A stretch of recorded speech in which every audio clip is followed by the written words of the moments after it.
Bismillahirrahmanirrahim. Alhamdulillahirabbil alamin. Wassalatu wassalamu ala asyrafil anbiya'i wal mursalin wa ala alihi wa sahbihi ajma'in. Subhanaka la ilma lana illa ma 'allamtana innaka antal alimul hakim. Rabbi shrah li sadri wa yassir li amri wahlul 'uqdatam min lisani yafqahu qawli. Rabbi yassir wa la tu'assir wa tammim bil khair. Amma ba'd. Para hadirin yang dimati sekalian, alhamdulillah kita syukur pada Allah kerana kita sudah berada pada pertengahan bulan Ramadan. Kira-kiranya hari ni 14 kan, 14 Ramadan kira tengah lah tu. Dan nampak macam ceria nak balik kampung semua dah ni. Dan yang tak ada kampung tu, dia tunggu anak-anak je lah untuk balik ke kampung masing-masing. Dan alhamdulillah kita diberi kesempatan oleh Allah untuk nak masuk pada 10 akhir Ramadan. Dan masa ni kita diajar supaya jangan terlepas lagi peluang kita malam-malam Lailatul Qadar. Malam-malam Lailatul Qadar ni merupakan malam yang paling bernilai dalam bulan Ramadan ini.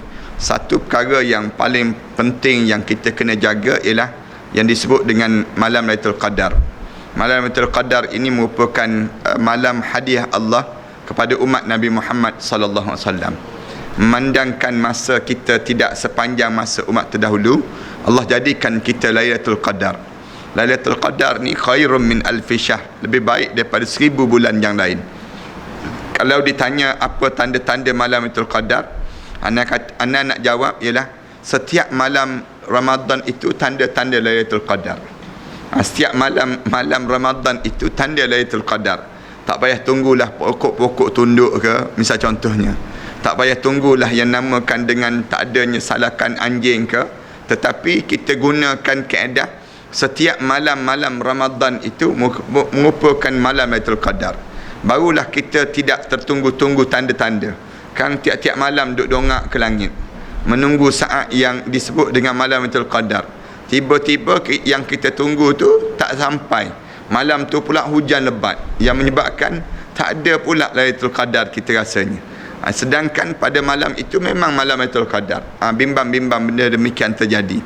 Jadi oleh demikian pada diri kita kita jaga pada diri kita. Ni di antara amalan yang jangan sampai terlepas yang kita kena ingat.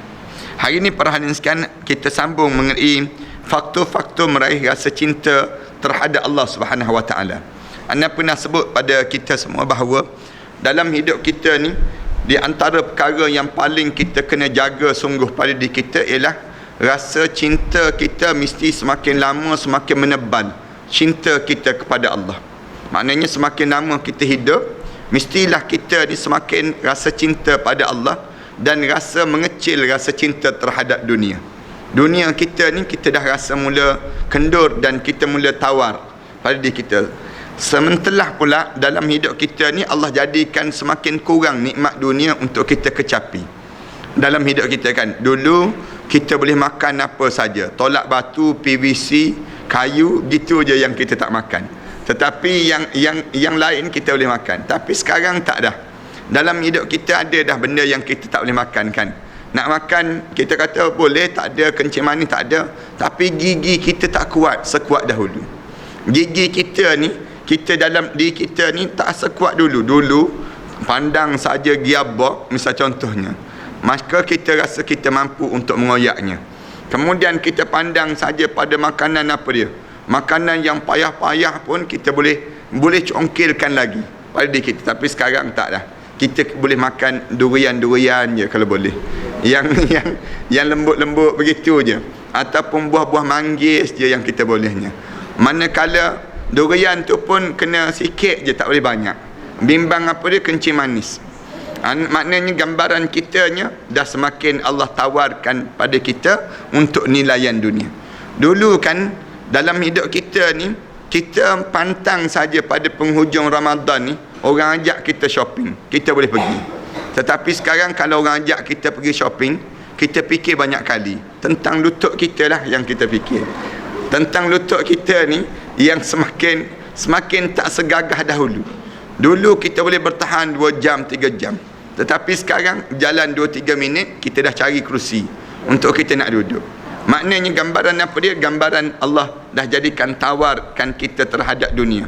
Dah mula kendur terhadap dunia. Oleh kerana kendurnya kita terhadap dunia ini, lalu kita diajar supaya apa dia? Tambahkan rasa cinta kita kepada Allah.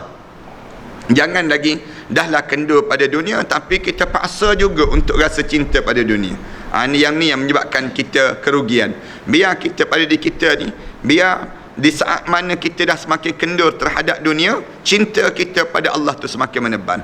Macam mana faktor cinta kita pada Allah? Ada beberapa perkara yang menyebabkan datangnya perasaan cinta pada Allah. Yang pertama, dengan Al-Quran Karim. Dengan Al-Quran Karim yang menyebabkan kamu ni akan jadi rasa cinta pada Allah. Apa dia? Bacanya, kemudian hadamnya, kemudian tadabburnya, kemudian tafakurnya. Kitanya terhadap Al-Quran. Dalam tadarusnya. Dalam bulan Ramadan begini orang kita asyik bertadarus. Tadarus tu bagus. Tetapi jangan sampai tidak tadabbur. Ramai orang kita tadarus tapi dia tidak tadabbur. Rugi dia. Mengejar untuk dapat kain batik, kain plekat hujung-hujung tersebut. Kurma satu kotak dipanggil. Maknanya kitanya yang tu yang kita rugi pada kita. Biar kita ni dalam kita dengan Al-Quran ni, di antara perkara yang utamanya kita mesti ada tadarus, kita ada tadabbur, kita ada tafakkur dengan Al-Quran Karim. Di antara faktor yang paling besar dan yang paling dekat manfaatnya dan disukai oleh Allah Subhanahu Wa Taala adalah faktor Al-Quran Karim.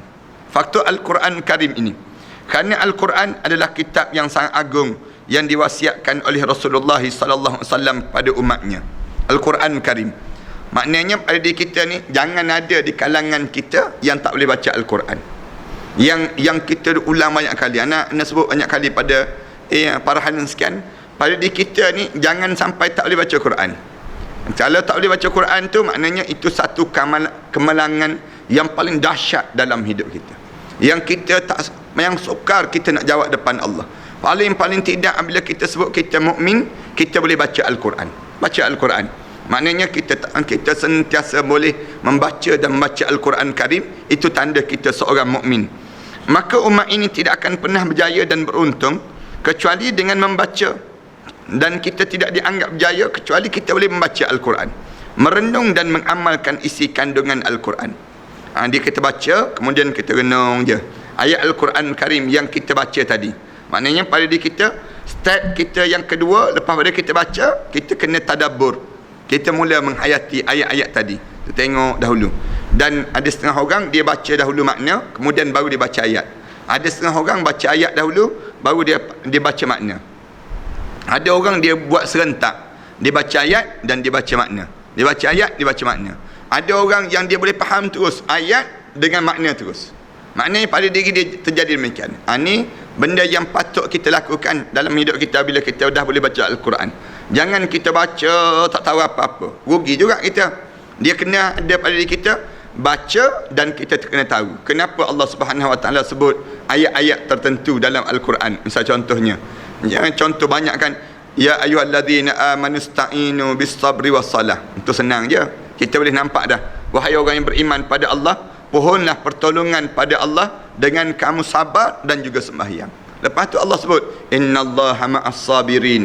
Kita pun tahu sesungguhnya Allah berserta dengan orang yang sabar. Ayat yang macam ni contoh yang mudah lah pada diri kita. Yang kita baca je kita tahu dah makna.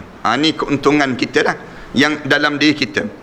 Bila kita baca kita tahu makna, kita tak nak berhenti. Baca dan baca. Macam kita baca surah Yusuf. Perhatian sekian baca surah Yusuf tu, memang qasasul Yusuf ni li'ibratul liulil albab. Allah jadikan jadi kisah yang menjadi pengajaran pada orang yang ada hati. Ni yang Allah Subhanahu Wa Taala cerita tentang mengenai Nabi Yusuf AS. Hebat. Dalam ayat yang cukup hebat tentang bagaimana perjalanan Nabi Yusuf semenjak daripada kecil sampailah dia menjadi seorang menteri. Perjalanan dalam hidup dia. Ini di antara qasas ataupun cerita yang menjadikan satu pengajaran yang hebat dalam hidup orang mukmin. Kita baca tu kita tak terhenti, nak tahu. Baca surah Kahfi misal contohnya. Bila kita baca surah Kahfi sama juga. Apabila dibaca surah Al-Kahfi ni, kita akan rasa macam mana. Ni dia rasa nikmat. Nikmat tersebut bukan sekadar nikmat kita dengan ayat tadi, tapi kita sedang menikmati dengan Allah Subhanahu Wa Taala.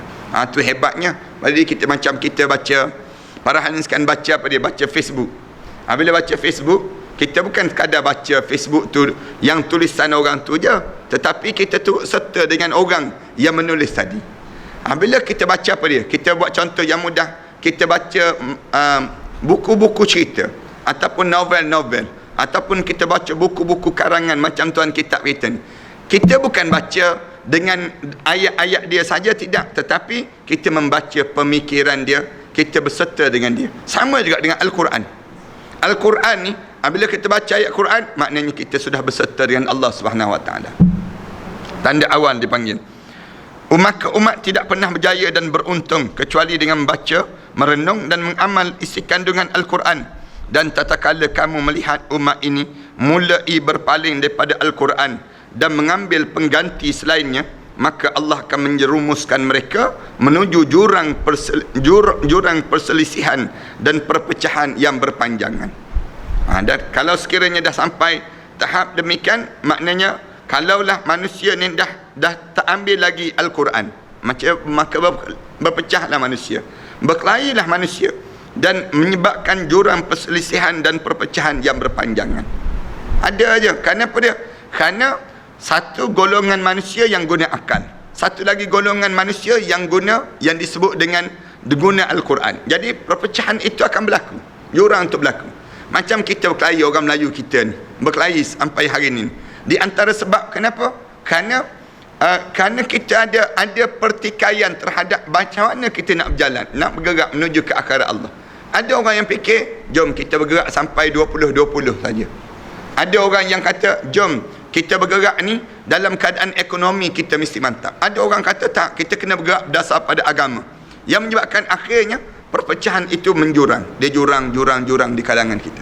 Sementara lagi pahaman kita pula berbeza. Ada di kalangan kita ni faham tentang Islam, ada di kalangan kita dia tak faham langsung tentang Islam.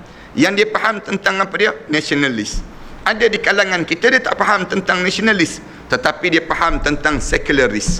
Ada di kalangan kita dia tak faham sekularis, tetapi dia faham komunis.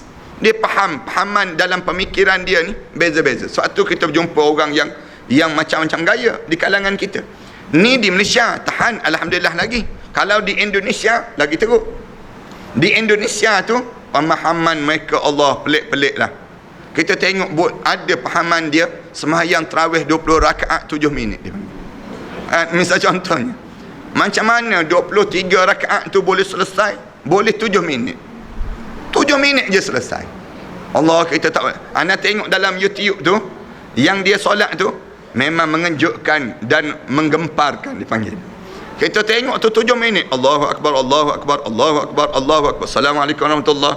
Assalamualaikum warahmatullahi. Memang lepas tu Pak Kiai dia tu, apabila ditemu ramah, Pak Kiai dia kata cukup syarat. Cukup syarat dia kata. Memang dah menjadi berkurun, menjadi sudah satu perjalanan yang lama dah. Tiap-tiap tahun di pesantren dia tu sembahyang dia begitu. Tapi sembahyang fardu biasa aja. Sembahyang fardu ni biasa, tapi sembahyang tarawih je. Allahu Akbar, Allahu Akbar, Allah. Sami Allahu liman hamidah, Allahu Akbar, Allahu Akbar.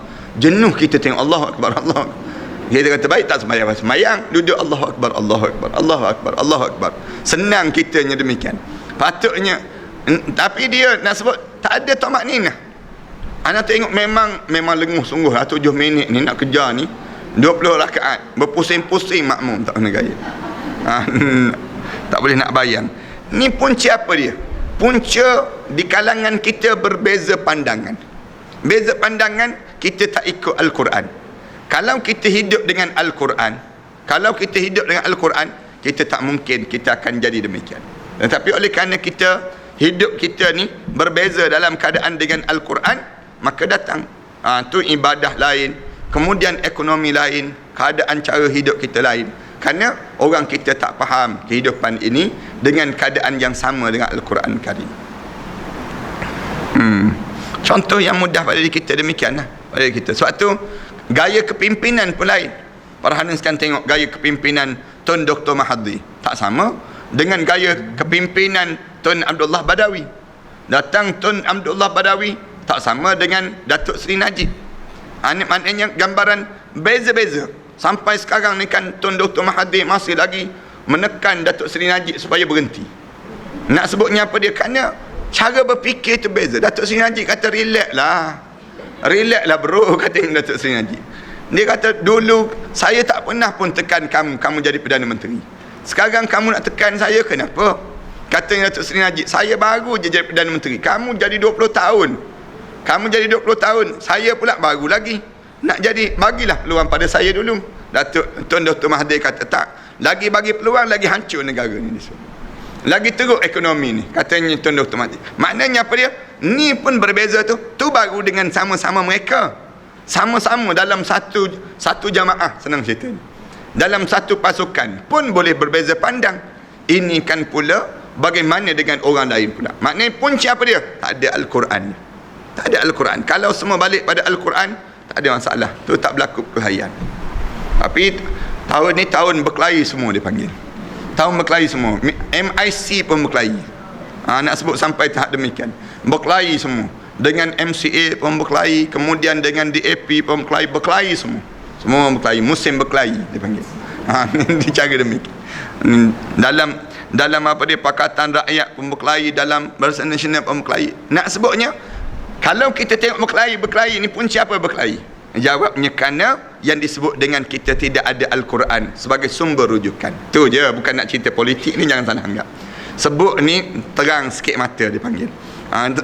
Contoh-contoh yang nak memudahkan kita memahami bagaimana apabila tak ada je Al-Quran, orang paling daripada Al-Quran, jurang perselisihan dan perpecahan itu akan berpanjangan, lagi jarak, lagi jauh. Itu negara kita kan. Kalau negara Yaman, negara yang sama-sama orang Islam, macam di bumi Syria, sampai hari ni 230,000 orang yang mati. Tu yang berdaftar yang mati.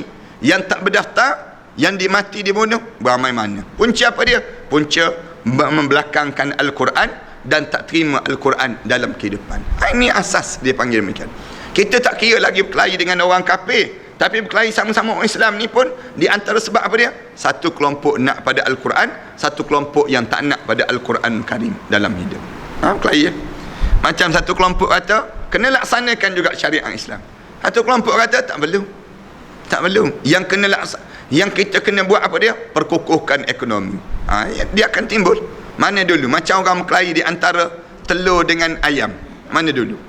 Telur dulu ke ayam dulu? Orang yang kata geng-geng kata ayam, dia kata apa dia? Kena ayam lah baru ada telur. Tak ada ayam macam nak telur. Telur pun geng-geng telur kata apa dia? Kalau tak ada telur macam mana nak jadi ayam ni? Dia akan jadi benda demikian.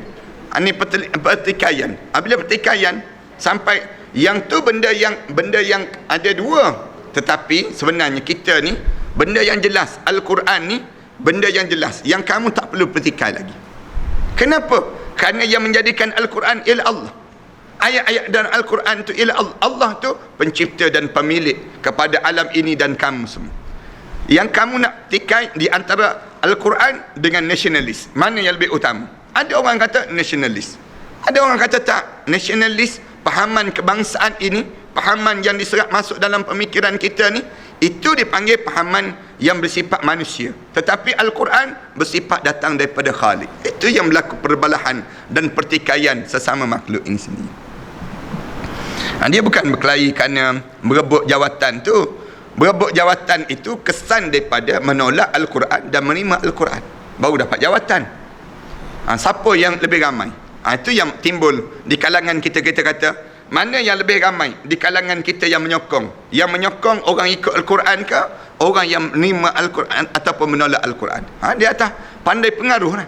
Orang yang pandai mempengaruhi orang akhirnya berubah pemikiran manusia. Jom kita ikut Al-Quran. Ada orang yang tak boleh mempengaruhi manusia, jom kita ikut pahaman demikian. Ini dia akan berlaku perkara-perkara demikian. Itu yang kita kena faham dalam kehidupan kita. Dia bukannya berkelahi ni kerana orang tu dapat projek, orang ni tak dapat projek, tak. Itu kesan dah. Kesan. Tetapi sebenarnya disebutnya asalnya perpecahan ini, siapa yang nak ikut Quran, siapa tak nak ikut Al-Quran. Tu je asalnya. Imam At-Tirmizi dan Imam Ahmad meriwayatkan hadis marfu' daripada Umamah radhiyallahu anhu bahawa Rasulullah sallallahu alaihi wasallam bersabda, "Ma dhalla qaumun ba'da huda kanu alaihi illa utul jadal."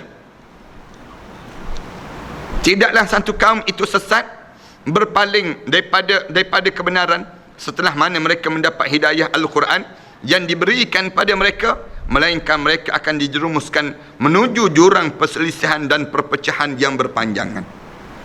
Rasulullah sallallahu alaihi wasallam dah sebut dah, mana-mana kaum yang diberi Al-Quran tiba-tiba mereka tolak Al-Quran, kanu alaihi, sepatutnya mereka duduk di atas Al-Quran dan ikut Al-Quran, illa utul jadala, kecuali dia akan diberi oleh Allah kesan dia apa dia? Perpecahan dan perpecahan dan perpecahan. Yang kita berkelahi kan, sama-sama orang Melayu kita ni, punca apa dia? Tak nak terima Quran je. Kalau terima Quran, selesai masalah. Semua balik pada Al-Quran. Dah-dahlah dengan pahaman sekularis itu. Dah-dahlah dengan pahaman yang namakan dengan pragmatis itu. Yang ni lah yang menyebabkan perkelahian dalam yang kita tengok dalam Pakatan Rakyat yang berkelahi. Punca apa dia? Yang sebelah ni kata nak ikut syariat. Yang sebelah ni kata tak perlu ikut syariat. Tak perlu ikut syariat. Yang kena apa? Kita kena tawan Putrajaya dan sebagainya. Yang tu yang utama, akhirnya berkelahi. Itu yang dia pecah. Itu contoh yang mudah. Sama juga di kalangan kita jumlah yang besar ini. Kita berkelahi ni di antara sebab apa dia? Punca kamu tolak Al-Quran. Apabila kamu tolak je Al-Quran dalam hidup, kamu akan jadalah, bertelagah, tak selesai dan tak selesai di kalangan kita. Ekonomi kita drop, sosial kita drop, kemudian dalam keadaan semakin turun, teruk dan teruk. Punca apa dia? Tak ada lagi Al-Quran. Keberkatan itu hilang dalam kehidupan. Ni cakap banyak kan jadi politik pula jadi. Tapi sebenarnya itulah hakikat perbalahan. Kan kita berkelahi dengan adik-beradik, kadang-kadang berkelahi adik-beradik ni, punca apa dia? Berebut harta pusaka. Itukah sebenarnya? Tak, sebenarnya seorang yang nak ikut Al-Quran, seorang lagi tak nak ikut Al-Quran. Tu berkelahi. Kalau ikut Quran, Quran dah ajar dah. Dalam Al-Quran, lizzakari mislu hadzil unsayain. Bagi lelaki dapat 2/3 daripada bahagian, berbanding daripada perempuan. Tapi oleh kerana kita tak nak ikut, dia kata untunglah walaupun saya dapat 2/3 pun, dapat 2/3, katanya sebelah 2/3, tapi saya duduk kat belakang tanah kamu tu, kamu dapat 1/3 pun kat depan. Dia mula berkelahi. Ini benda-benda yang demikian akan menyebabkan kerosakan. Lama-lama jurang, tak nak tegur. Lepas tu raya tak payah pergi. Bukan dia je, 7 keturunan aku jangan jijak rumah dia. Dia sambung sikit lagi, aku haramkan daripada pergi rumah mak saudara kamu tu, mak ngah kamu tu, ni makcik kamu tersebut, aku haramkan pergi. Dah mula tak tegur siapa adik-beradik, tak tegur siapa tu, anak-anak bawa kesan, bawa. Dia akan demikian. Kalau sekadar dia tak tegur siapa untuk dia dengan dia je, tak apa. Tapi dia habis tarik orang lain, tarik dengan isteri tak bagi, dengan suami tak bagi, dengan anak tak bagi, cucu menantu tak bagi, majlis kenduri kahwin pun tak jemput. Dia akan mula tarik. Punca apa dia? Punca daripada satu benda je tadi. Dia akan jadi demikian. Satu benda tu asasnya apa dia? Seorang nak ikut Quran, seorang tak nak ikut Al-Quran. Inilah perbalahan sampai bila-bila. Yang dunia ni jadi tak aman ni, punca ni. Punca bila kita tarik pada Al-Quran je, tak nak. Tapi kita guna logik akal. Kita guna yang namakan dengan apa dia? Guna pemikiran, guna cara mereka, sampai bila-bila tak selesai. Macam kita kan dalam isu sosial, kita dah sebut dah, isu sosial ni Al-Quran dah mengajar macam mana penyelesaian, tapi kita tak pernah nak tanya pun para alim ulama macam mana nak selesai masalah sosial.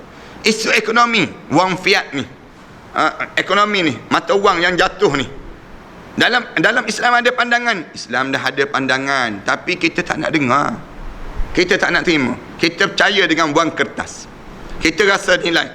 Padahal Islam ajar apa dia? Emas tu kamu kena target dengan emas. Tetapi orang kita tak, dia perdagangkan. Dia perdagangkan emas dan dinilaikan dengan wang kertas. Yang menyebabkan akhirnya negara kita menjadi fragile, menjadi rapuh mata wang. Punca apa dia? Punca kerana kita dah ditukar dan dimasukkan dalam keadaan demikian. Orang barat pula dia cari jalan. Macam mana dia nak rapuhkan ekonomi kita? Dia ajar supaya kitanya guna kad kredit. Dia ajar guna benda demikian. Riba, banyakkan riba. Unsur riba tu banyak. Riba ni pula, kalau berlakunya riba, yang menyebabkan orang tu lagi menambah.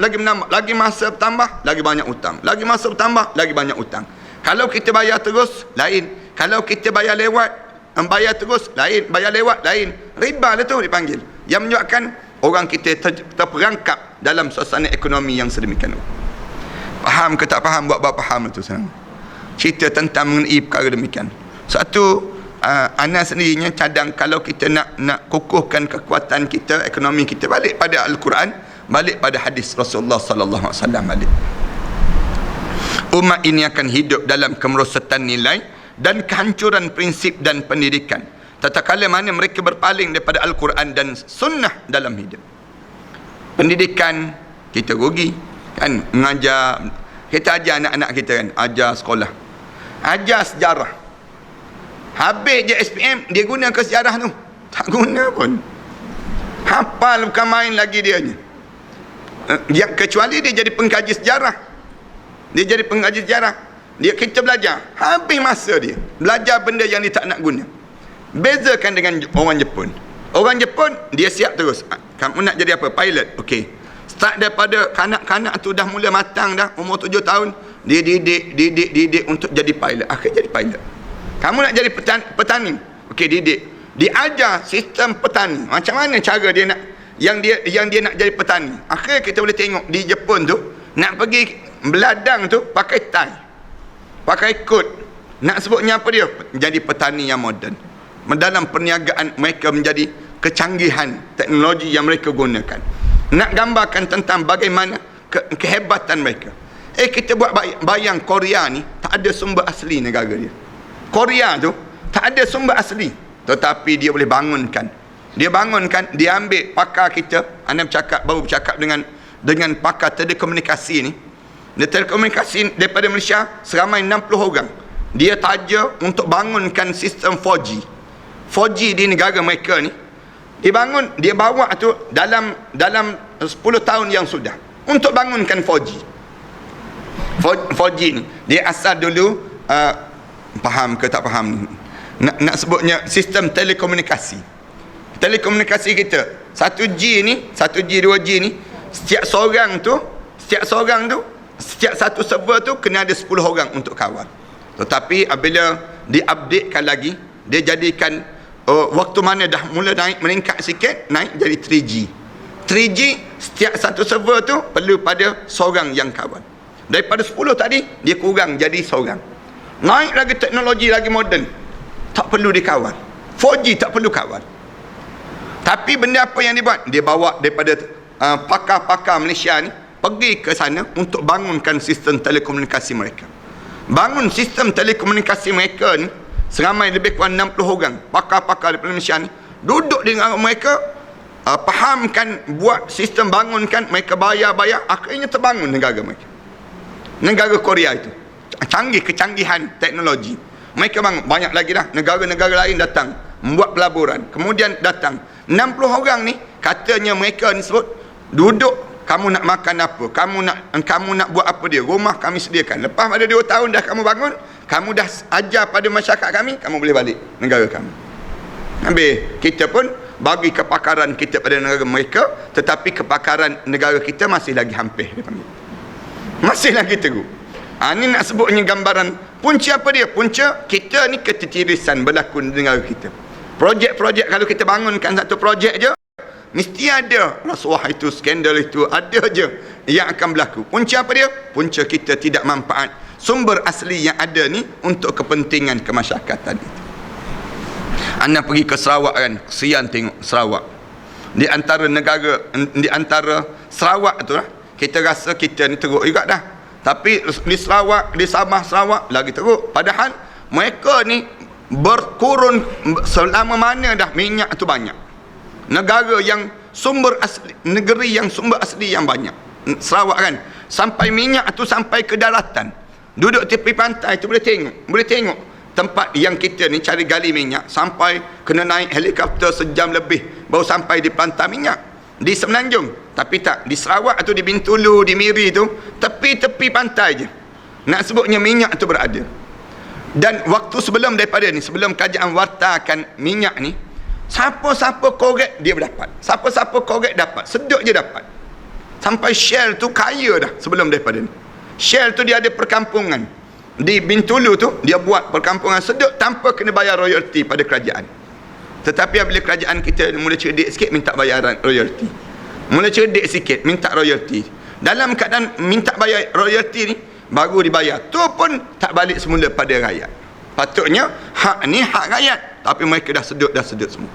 Allah parahankan pergi ke hutan-hutan, anak masuk dalam hutan. Tokai-tokai balak Cina-Cina ni, Cina-Cina tokai balak ni, korek balak ni. Anak pergi ke Pahang dalam seminggu sebelum daripada Ramadan. Anak berada cari ikan kelah dalam hutan. Masuk lebih kurang 2 jam masuk dalam hutan. Dengan 4-wheel. Kita duduk dalam hutan ni, dalam sungai yang jernih sungguh. Pukul 3 pagi lori balak masuk. Gugu masuk. Pukul 3 pagi. Pukul 4 pagi ni, dalam keadaan lori. Driver tu semua Cina-Cina. Ambil apa dia? Ambil balak. Dalam hutan tu, yang berjam-jam kita masuk tu, kita cari ikan kelah je, dia ambil balak. Nak sebutnya, cari ikan kelah kita pun untuk makan tu je, dia makan bertahun-tahun dia boleh makan. Masuk dalam tu, tengok terang je kawasan. Kenapa? Mereka ambil tokai-tokai balak ni, tak ada pun orang Melayu. Semua orang bukan Islam. Asalnya tanah ni tanah Melayu. Tetapi oleh kerana apa dia? Kerana kita telah jual satu, tak ada dah kawasan.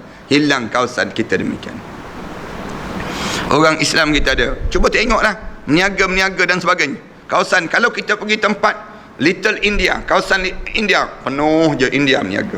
Kita pergi tempat Cina je meniaga. Mereka boleh buat demikian.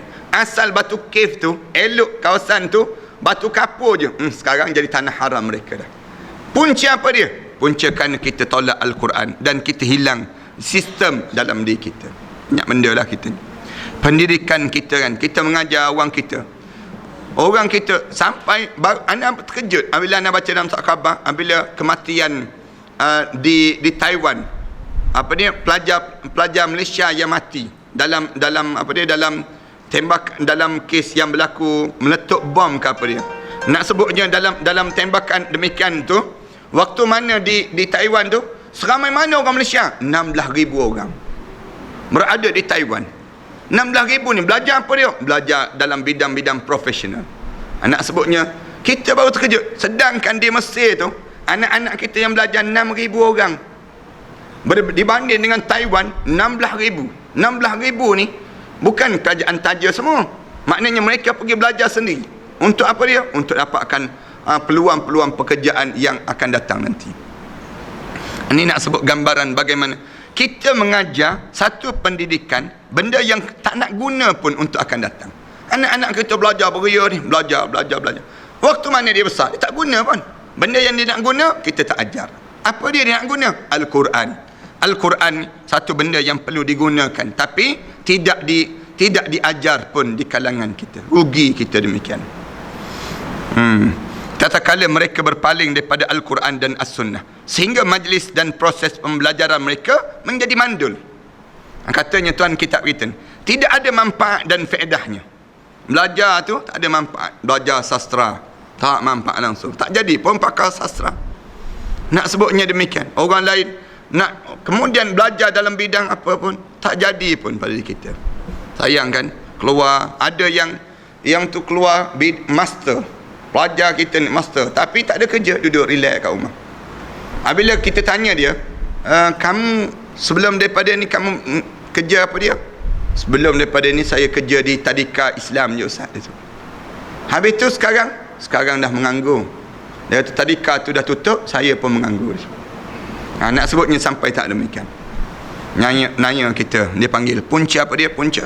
Kita tengok dalam bidang kesihatan, Menteri Kesihatan bukan orang Islam pun. Dalam pendidikan, Timbalan Menteri Pendidikan bukan orang Islam pun, Kristian lagi. Nak sebutnya sampai tahap demikian kita. Pergi bidang apa pun kita, orang bukan Islam, orang bukan Islam. Yang menguasainya, akhirnya tidak ada kekuatan di kalangan kita. Tak ada faedah. Belajar tu, pembelajaran mereka menjadi mandul. Tidak ada manfaat dan faedah, serta tidak ada sedikit pun keuntungan dan kebaikan yang boleh mereka ambil di dunia ini dan di akhirat kelak. Anak-anak kita kan, ajar dia pergi belajar muzik, hebat muzik dan sebagainya. Tapi benda apa yang dia dapat? Habis dia belajar muzik tersebut, benda apa yang dia dapat? Dapat pahala ke? Tak juga. Habis tu, habis masa. Benda yang diajar demikian. Orang kita, mereka latih jadi sampai peringkat nasional. Mereka latih tu sampai peringkat antarabangsa. Anda buat contoh apa dia? Nicole David ke apa dia dipanggil? David Nicole. Kristian. Mereka latih sejak daripada kecil lagi untuk ni juara tenis, juara apa dia? Squash dunia. Nak sebutnya mereka latih dalam bidang sukan. Kita buat contoh yang mudah. Sukan mereka main betul-betul. Lee Chong Wei tu boleh bertahan sampai sekarang. Kita misbun dulu sekejap je bertahan. Tapi Lee Chong Wei tu sampai hari ni bertahan. Kena peluk pada isteri Perdana Menteri pula tu. Lemah dia nampak. Nak sebutnya gambaran bagaimana sampai tahap demikian. Ni nak sebut gambaran orang bukan Islam, dia belajar tu betul-betul sampai jadi profesional. Mereka buat tu sampai tahap demikian. Kita pula tak, mengajar ala kadar je, sekadar-kadar je. Bila sekadar-kadar je, akhirnya kita tak dapat apa-apa. Kita masih lagi merempat di tanah bumi kita tersendiri. Pergi ke syarikat-syarikat bukan Islam kan, tengok orang bukan Islam dia buat kerja. Syarikat dia, manakala orang Islam masuk saja, tak lama dia bagi dah lah level rendah, gaji pula rendah, kemudian dia tekan betul-betul, tekan betul-betul kerja, supaya dia akan guna, utilize sepenuhnya segala kemampuan yang ada, kemudian dia bagi coek je, ciput je duk yang disebut dengan gaji pada orang Islam tersebut. Ni benda yang terjadi di kalangan kita. Anda tak nak cerita banyak lah, sebab benda-benda yang berlaku tu kita ditunjukkan dengan data-data ni yang menyebabkan kita rasa bimbang. Kita banyak dah benda. Patutlah Tuan Dr. Mahathir rasa risau sangat pun. Patutlah kita habis kita. Tony Fernandez asal daripada apa dia, seorang penerbit lagu-lagu. Dia boleh sampai peringkat menjadikan Asia menguasai, dan dia boleh berhak menentukan sampai peringkat dia boleh tak bayar cukai MAB. Dia boleh tak bayar pun tak apa. Nak ban dia, cuba ban, nak tengok. Cuba ban dia. Nak sebutnya demikian. Tak berani, sampai tak berani. Padahal dia seorang penerbit lagu je. Sampai peringkat penerbit lagu, boleh jadi sekarang Tan Sri, doktor, banyak lagi dia. Dia beri anugerah pada diri dia. Punca apa dia? Punca mereka memang buat betul-betul dalam keadaan yang mereka buat dalam keadaan betul-betul profesional. Diajar. Kita tak. Kita tinggal Al-Quran. Bila kita tinggal Al-Quran, kita tak berjaya. Ana buat contoh yang mudah di antara orang yang berjaya lah. Tan Sri Bukhari di antara orang berjaya. Tu pun orang dengki. Orang Melayu kita dengki lah. Roti Tan Sri Bukhari, gula Tan Sri Bukhari. Orang kita viralkan benda demikian. Dah dia cerdik, dia bijak, bagi je lah, apa masalah ni? Tapi orang kita dengki, tak boleh. Orang mula dengki. Di antara, padahal dia boleh buat, dia berjaya, dia boleh tunjukkan. Dia pun bukan nak glamour pun. Naik perdana wisi je. Nak sebut bukannya nak tunjuk dia glamour, kaya dan sebagainya. Tapi nak sebutnya orang kita dengki, tak boleh. Tan Sri Hashim, contoh yang mudahnya, dia buat wakaf, berjaya kan naik Jacob tu, Johor Corporation, tapi oleh kerana berkelahi dengan Sultan Johor pula, nak sebutnya dia tak sama dengan yang menyebabkan akhirnya ni krisis yang berlaku. Dia pulangkan balik datuk yang telah diberikan oleh Johor sebelum daripada ni. Ni semua ni keadaan yang kita ni tak berjaya untuk nak naik di kalangan orang Melayu kita. Umat yang mengambil nilai pembelajaran dan wawasan selain daripada Al-Quran adalah umat yang tidak mempunyai akal. Mana-mana orang yang ambil selain daripada Al-Quran dalam hidup ni, dia di antara manusia yang bodoh, tidak mempunyai kemuliaan dan tidak memiliki sistem hidup yang jelas. Ialah kalau tak ada Al-Quran, kamu nak jalan ke mana? Meraba kamu nak buat dalam hidup kita ni? Kalau tak ada Al-Quran je, memang tak menjadi apa. Sembahyang tu nak baca Fatihah pun salah. Macam mana kamu nak hidup? Macam mana nak menghadap depan Allah? Hebat, duduk di tempat yang hebat di pandangan dunia, tapi nak baca Fatihah pun salah. Tak ada lah, out lah pada diri kami. Dia panggil, kenapa? Kerana Al-Quran tu tidak ada dalam diri seseorang. Dia kena ada Al-Quran. Oleh kerana itu, siapa saja yang dapat menghayati kehidupan generasi as-salafus salih dalam beberapa kurun waktu yang silam, dia akan mendapati bahawa mereka sentiasa patuh dan tunduk di hadapan Al-Quran dan As-Sunnah Nabawi itu sendiri. Sunnah Nabawi yang ditunjukkan oleh Allah. Sehingga kan mereka pun berhak untuk menjadi generasi terbaik, terkemuka, termulia dan teragung di sepanjang sejarah. Orang macam ni akhirnya dia terkemuka. Al-Khawarizmi, Al-Biruni, di antara orang-orang yang hidup dengan banyak lagi kan contoh-contoh pemuka-pemuka Islam yang menyebabkan menjadi celik mata-mata dunia melihat bagaimana kehebatan yang ada pada diri mereka. Allahu Akbar. Kita dah hilang dah benda-benda demikian. Tak ada dah pada diri kita. Kita menjadi pengkagum barat. Sebenarnya barat yang mencedok ilmu daripada orang Islam, sehingga kan habis ilmu orang Islam di kota Baghdad itu, diambil dan diselamkan semua, sehingga menjadi biru lautan sungai Furat itu. Sungai Furat itu berubah air dia menjadi biru. Kenapa dia? Ditenggelamkan semua kitab-kitab yang besar, muktabar, yang ditulis oleh ulama-ulama silam. Ulama-ulama yang hebat, orang Islam yang hebat, kitab-kitab yang hebat, mereka pindah ke negara mereka. Pindah teknologi ini ke negara mereka. Kemudian akhirnya anak-anak kita pun kena pergi belajar di Europe untuk nak mengambil ilmu-ilmu daripada mereka pula. Sampai tahap demikian. Ini benda yang sedang terjadi. Kita ni dah terlupa sejarah kita, sehingga kan keagungan umat Islam itu jadi tenggelam. Cordova kita tengok kan, bumi Cordova tu, siapa yang pergi tu, Andalusia tu, nangis tengok masjid-masjid jadi gereja. Dia jadi demikian. Dan sampai tahap demikian di kalangan kita. Kenapa dia? Kerana kita yang menjatuhkan benda demikian. Padahal sepatutnya ia menjadi milik orang Islam. Keagungan tamadun semenjak sebelum daripada ini, kerana mereka menggunakan Al-Quran dalam kehidupan mereka. Sehingga mereka pun berhak untuk menjadi generasi terbaik, terkemuka, termulia dan teragung sepanjang sejarah. Sama ada pada segi ibadah, kezuhudan dan penghambaan kepada Allah Subhanahu wa taala. Maka tatkala kita, kecuali orang yang dirahmati oleh Allah, berpaling daripada Al-Quran, bila kita ni berpaling daripada Al-Quran, na'udzubillah min dzalik, hati kita akan mati. Hati ni akan mati dan kita akan kehilangan cahaya yang berkilauan. Tak ada lagi wajah-wajah nur dan kejernihan itu hilang. Tak ada lagi kekuatan padanya. Kemudian kehilangan sinar yang gemerlapan.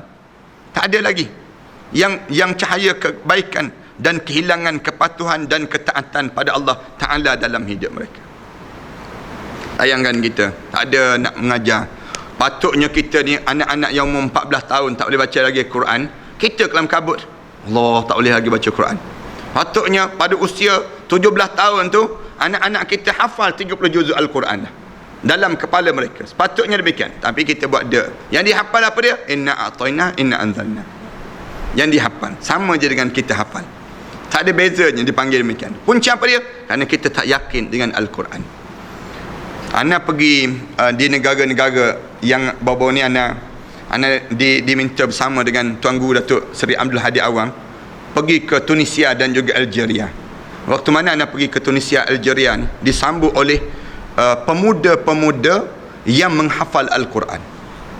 Pemuda-pemuda yang menghafal Quran, badan tegak-tegak, tak kahwin lagi, cantik-cantik, handsome orang ni.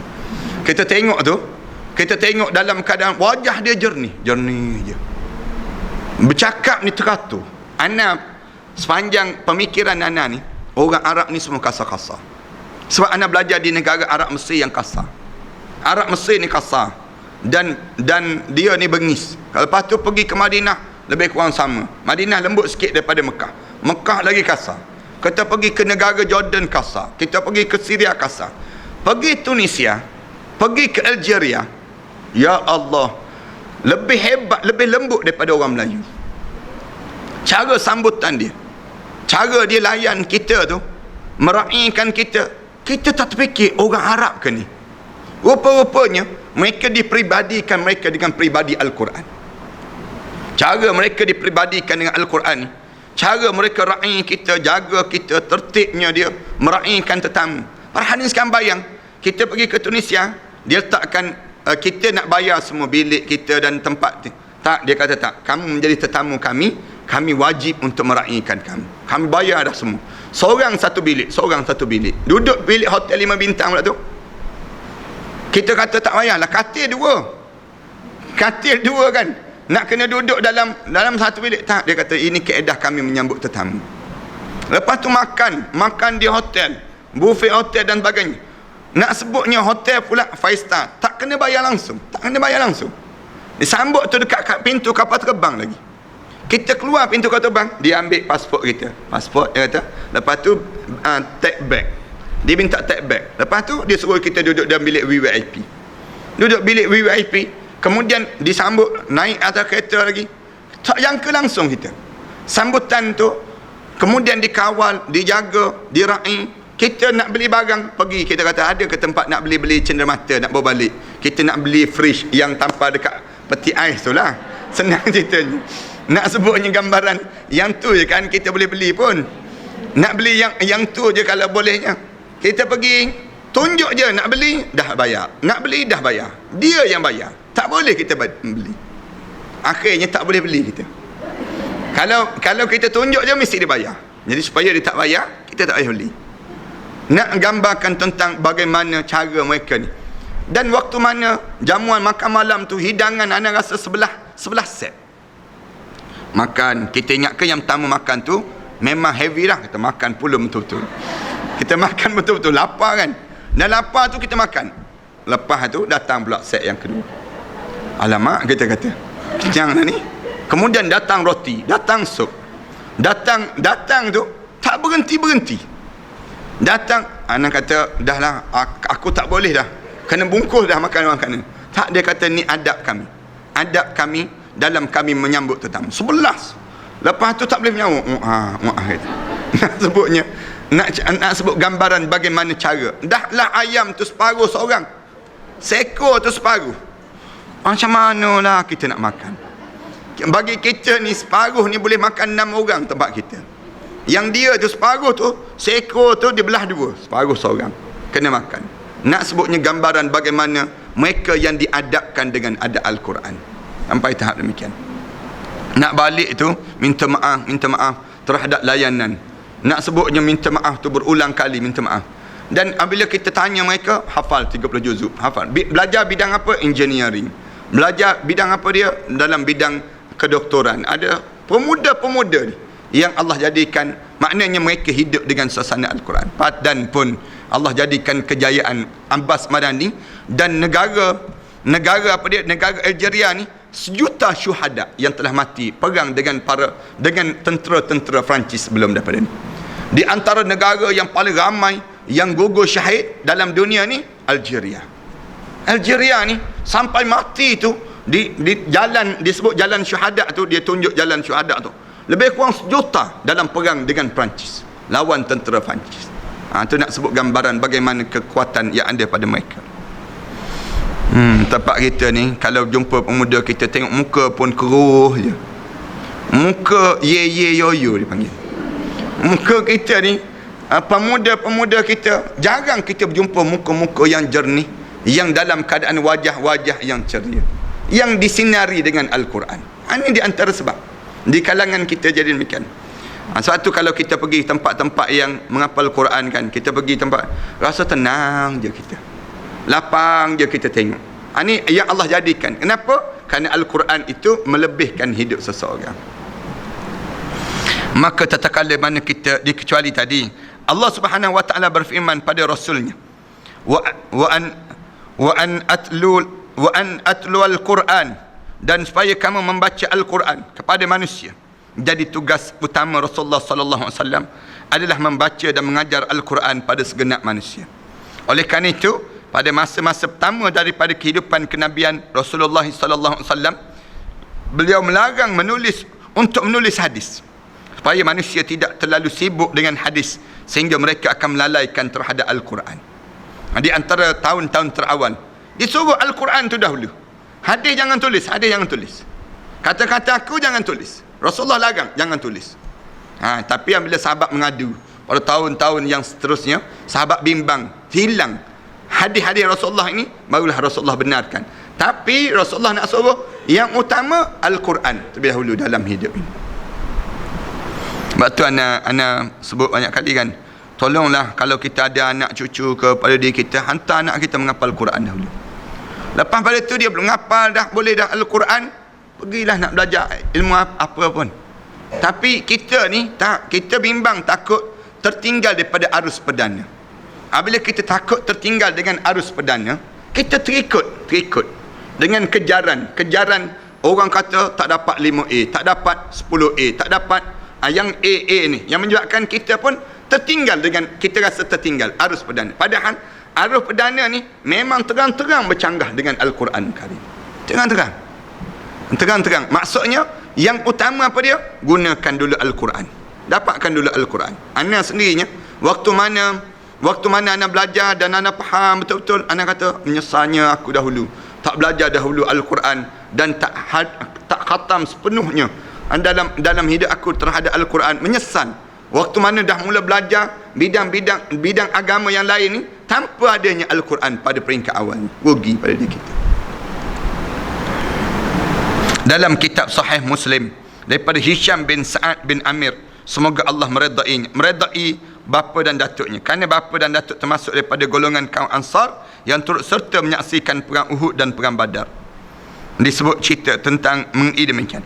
Seorang penyair mengatakan, itulah pelbagai keluhuran, bukan 2 gelas air susu yang diaduk dan dicampur dengan air. Setelah itu, kedua gelas air susu itu pun kembali menjadi air kencing.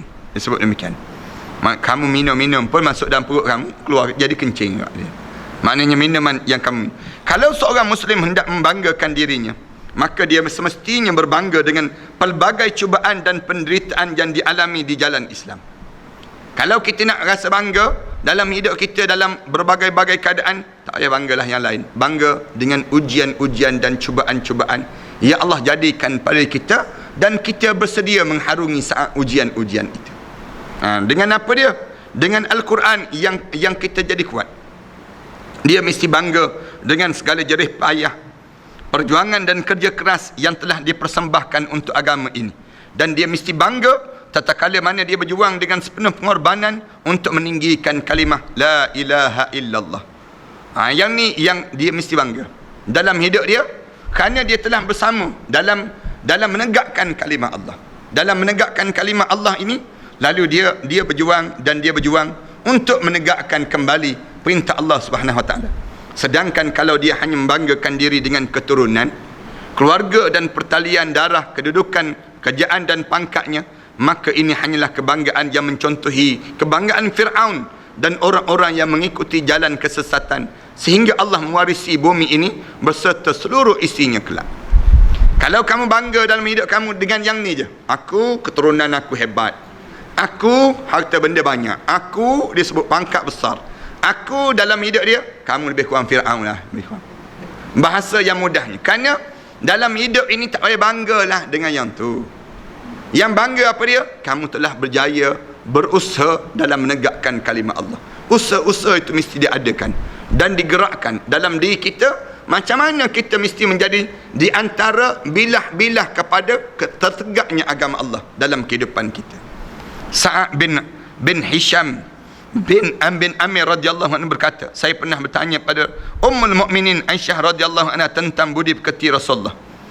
Maka Aisyah radhiyallahu anha menyebut, kana khuluquhul Quran, pribadi Rasulullah itu ialah Al-Quran yang sedang bergerak.